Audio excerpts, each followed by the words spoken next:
Good morning, kindergarten. I'm so excited to be reading with you all today. Reading has always been one of my favorite things to do, so I'm just super excited that I get to bring it to you guys at home too. All right, I will just get right to it.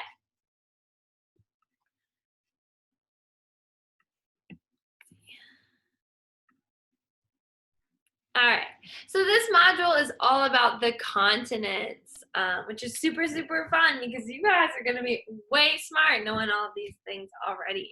So, oopsies.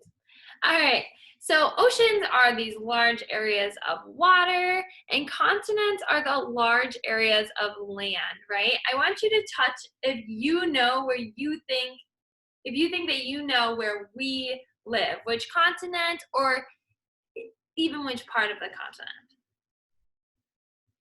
If you touched right here over by North America, we are right around there. So good job.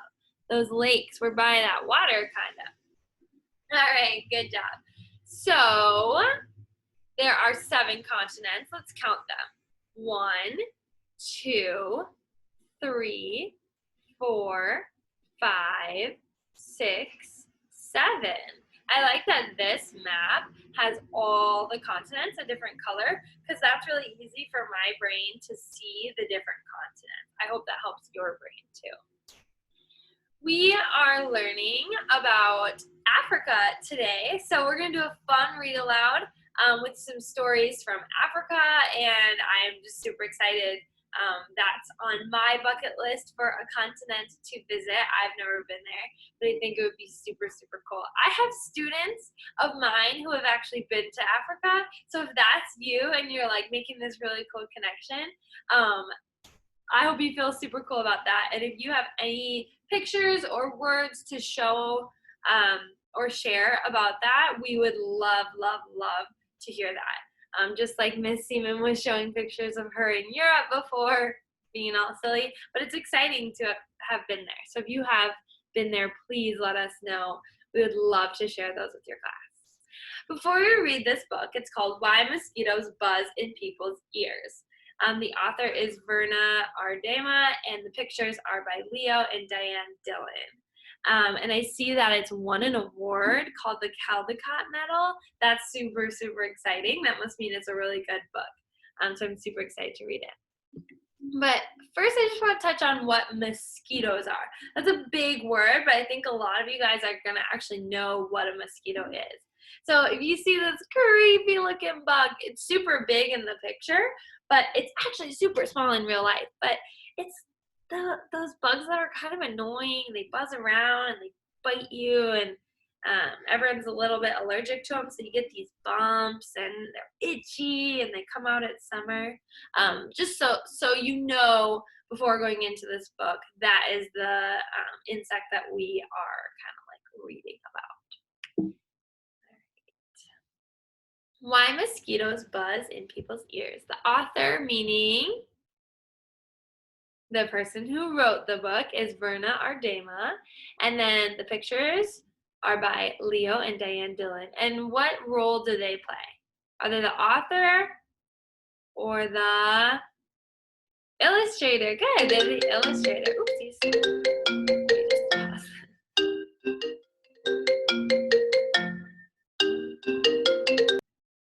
All right. So the illustrator is the person who does the pictures. And it looks like 2 people worked together to be the illustrators. Why mosquitoes buzz in people's ears. It's a West African tale retold by Verna Ardema. Pictures by Leo and Diane Dillon. All right, and it says, for Marcia Van Duyn, who heard this story first. One morning, a mosquito saw an iguana drinking at a water hole. The mosquito said, Iguana, you will never believe what I saw yesterday. Try me, said the iguana. The mosquito said, I saw a farmer digging yams that were almost as big as I am. What's a mosquito compared to a yam? Yapped the iguana grumpily. I would rather be deaf, that means you can't hear, than listen to such nonsense. Then he stuck 2 sticks in his ears and went off. Mack, mack, mack, mack, mack, through the reeds. The iguana was still grumbling to himself when he happened to pass by a python, or a snake. The big snake raised his head and said, "Good morning, iguana." The iguana did not answer, but lumbered on, bobbing his head. Ba-ba-dim, ba-da-bim.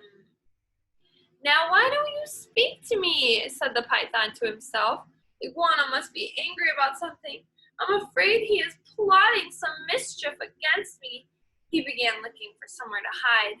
The first likely place he found was a rabbit hole, and in he went. Wassa-woosu, wassa-woosu, wassa-woosu.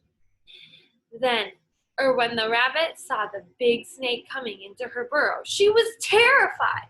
She scurried out through her back way and bounded, crick, crick, crick, across the clearing.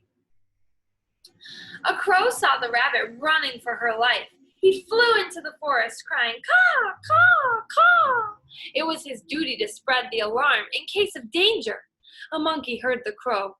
He was sure that some dangerous beast was prowling near. He began screeching and leaping, killy-willy through the trees to help warn the other animals. As the monkey was crashing through the treetops, he happened to land on a dead limb.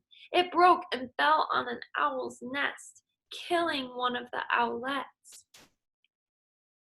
Mother Owl was not at home, for though she usually hunted only in the night, this morning she was still out searching for one more tidbit to satisfy her hungry babies. When she returned to the nest, she found one of them dead. Her other children told her that the monkey had killed it. All that day and all that night, she sat in her tree. So sad, so sad, so sad. Now it was Mother Owl who woke the sun. Now it was Mother Owl who woke the sun each day, so that each dawn would come. But this time, when she should have hooted for the sun, she did not do it. The night grew longer and longer. The animals of the forest knew it was lasting much too long. They feared that the sun would never come back. At last, King Lion called a meeting of the animals. They came and sat down, pem, pem, pem, around a council fire. Mother Owl did not come, so the antelope was sent to fetch her. When she arrived, King Lion asked, "Mother Owl, why have you not called the sun? The night lasted long, long, long, and everyone is worried." Mother Owl said, "Monkey killed one of my owlets. Because of that, I cannot bear to wake the sun." The king said to the gathered animals, "Did you hear? It was the monkey who killed the owlet, and now Mother Owl won't wake the sun so that the day can come?" Then the king called the monkey. He came before him, nervously glancing from side to side. "Rim, rim, rim, rim." "Monkey," said the king, "why did you kill one of Mother Owl's babies?" "Oh, king," said the monkey, "it was the crow's fault. He was calling and calling to warn us of danger, and I went leaping through the trees to help. A limb broke under me, and it fell, on the owl's nest." The king said to the council, "So it was the crow who alarmed the monkey, who killed the owlet, and now Mother Owl won't wake the sun so that the day can come." Then the king called for the crow. That big bird came flapping up. He said, "King Lion, it was the rabbit's fault. I saw her running for her life in the daytime. Wasn't that reason enough to spread an alarm?" The king nodded his head and said to the council, "So it was the rabbit who started the crow, who alarmed the monkey, who killed the owlet, and now Mother Owl won't wake the sun so that the day can come." The king lion called the rabbit. The timid little creature stood before him, one trembling paw drawn up uncertainly.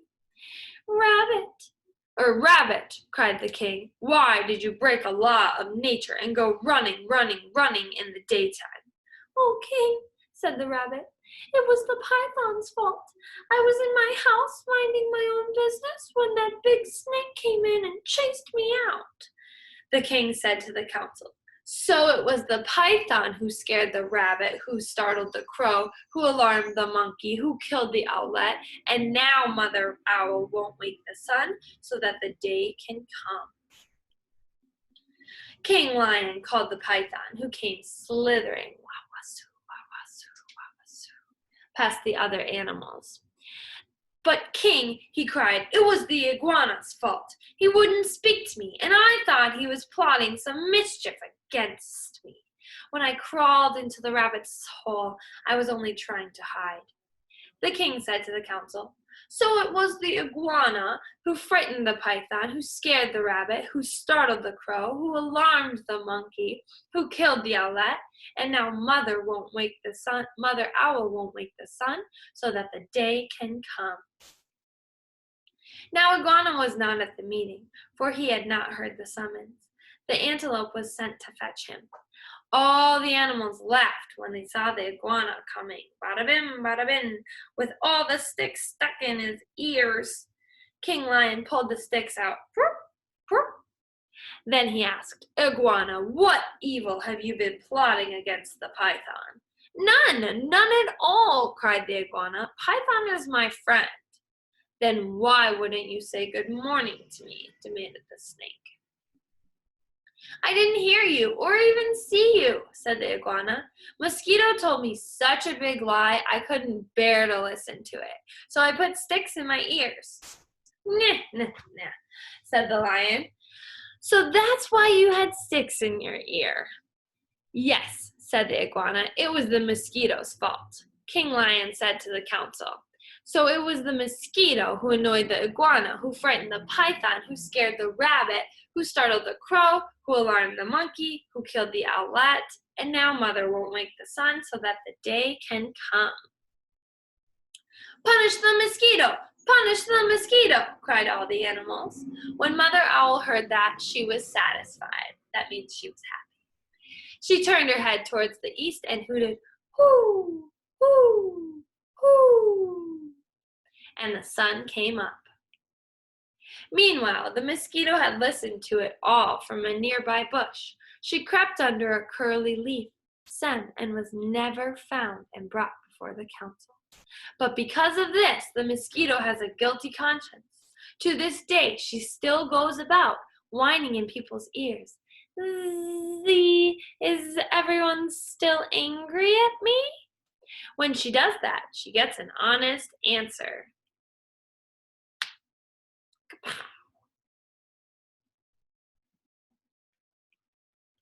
All right.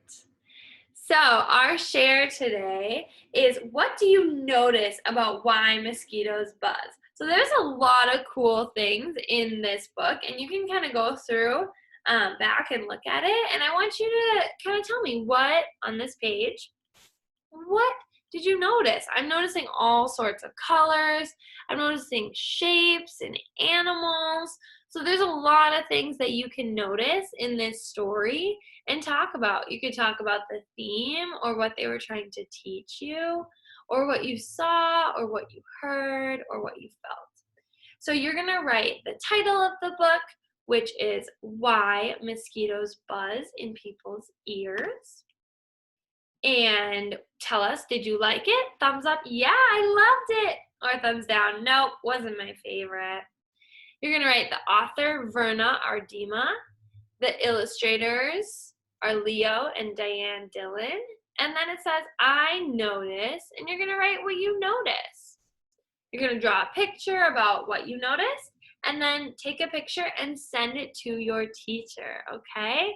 I'm so excited to see you succeed in that. If you need to go back and pause at any part, you are more than welcome to do that. But I would just keep it on this and look at the author and the illustrator, and I'll actually write in what the title of the book is, because that is a very big thing to write. You can see how I make my slides. Why? Oopsies. Mosquitoes buzz in people's